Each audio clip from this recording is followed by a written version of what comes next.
Bonjour les juristes, Décoder le Code du travail vous propose de poursuivre la saga judiciaire sur la preuve en droit du travail avec cet arrêt du 18 juin sur un rapport d'enquête interne. Dans cette affaire, il y a eu des plaintes de salariés concernant le comportement d'un salarié sexiste, de sorte que DRH et CHSCT ont mené une enquête, ont rendu un rapport qui était partiel, qui n'avait pas repris tous les entretiens. Et sur la base de ce rapport, le salarié est licencié pour faute grave. Il conteste son licenciement, de sorte que la question qui se posait, c'était la valeur probante de ce rapport d'enquête dans le cadre de ce licenciement. La Cour de cassation va d'abord rappeler que, en cas de licenciement pour des rapports sexistes, il appartient au juge du fond d'apprécier la valeur probante d'une enquête interne produite et le cas échéant de regarder les autres preuves.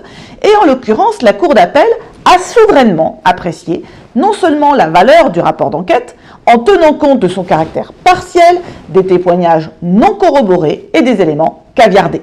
Elle a pu donc en déduire que les faits reprochés n'étaient pas établis avec certitude. Et on le sait, en droit du travail, le doute doit profiter aux salariés. Le licenciement est sans cause réelle et sérieuse.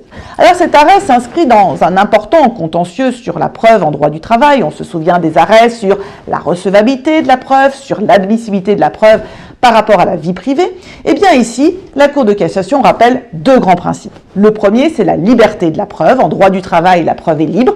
Il faut quand même qu'elle soit obtenue de façon loyale.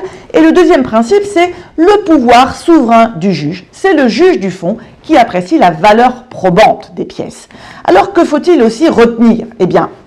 Le juge doit apprécier au cas par cas la crédibilité et la complétude du rapport d'enquête interne.